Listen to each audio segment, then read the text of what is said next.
Cocoa ज्याला बाबू ओळखायचे त्याला कोको बाबू ओळखायचे, त्यांची ती सून आहे ते तसेच.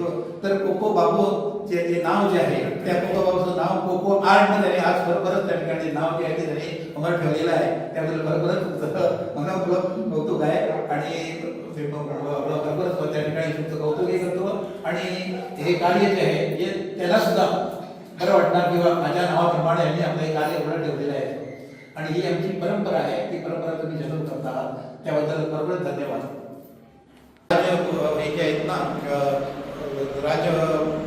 राजमोहन शेट्टी कोरगावचे, त्यांना तो मिळालेला आहे. त्यांना राज्य पुरस्कार शिक्षकाचा मिळाला होता. आता हा त्यांना पेंटिंगमध्ये मिळालेला आहे.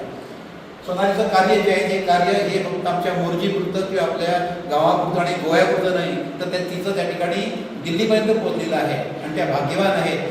भारताच्या राष्ट्रपती ज्या मुर्मू ज्या आहेत त्यांच्याबरोबर त्यांनी स्वतः येऊन त्यांच्या दालनाला भेट दिली होती. त्यांच्यावरचा फोटो आपण बघितला असेल तिचा.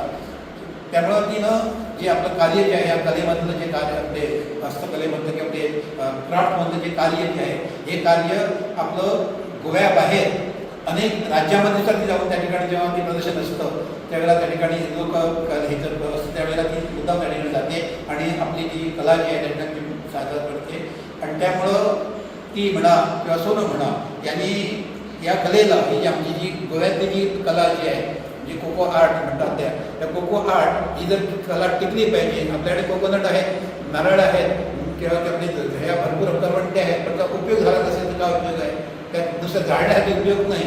तर त्याच्या कलेमध्ये त्यांनी हे करून त्या ठिकाणी वेगवेगळे प्रकार हे करून ते दाखवतात. आणि ते आपल्या देशातले आणि देशाबाहेरचे सुद्धा लोक फॉरेनर सुद्धा एकदम वेडे होतात आणि मुद्दाम ते ठेवतात आपल्या घरामध्ये त्या शोकेसमध्ये किंवा आपल्या दालनामध्ये ठेवतात.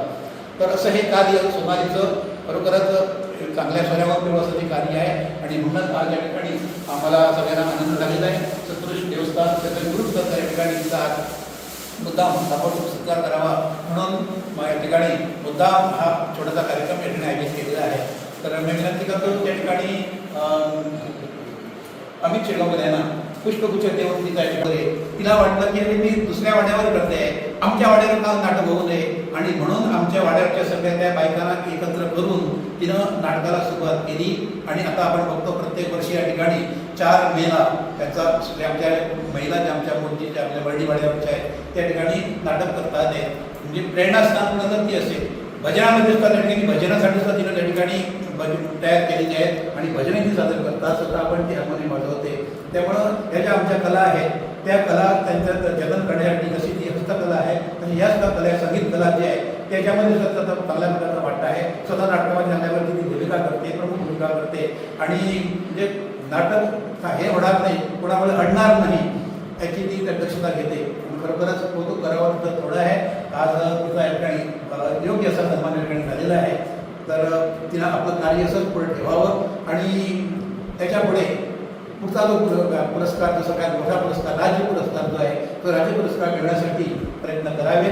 तिचं वय झाल्यानंतर अवश्य 60 वर्षानंतरचा तो पुरस्कार मिळतो. त्यामुळे तिला अवश्य तो पुरस्कार मिळेल. तिला आपलं कार्य असं वाढवून ठेवावं आणि आपले इतरांनाही त्याच्यापासून आम्हाला त्या सगळ्यांना त्याच्यावर प्रेरणा मिळेल. इतरांच्या वाड्यावरची किंवा इतर गावातल्या लोकांना प्रेरणा मिळेल आणि ते तिचं कार्य जे आहे ते कार्य असं चालू राहील. तिला शुभेच्छा देतो तिच्या पुढच्या कार्यासाठी.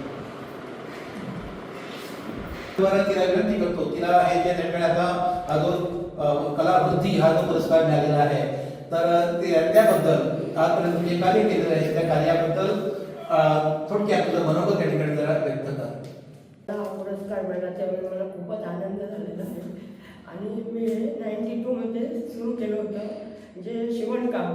मग शिवणीचं काम बघितलं तर सगळे लोक करत होते. मग मी लग्नानंतर मी असं मिस्टरांना सांगितलं की आम्ही काहीतरी दुसरं वेगळं करूया.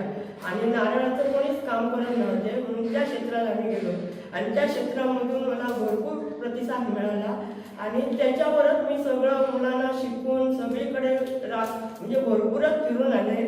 सगळीकडे फिरून प्लेनर पण आम्हाला भरपूर फिरायला मिळालं. फुकट असे पैसे देऊन हे करतात पण आम्हाला गव्हर्नमेंट थ्रू आम्ही एकदम असे सगळीकडे फिरून आलेलो आहोत.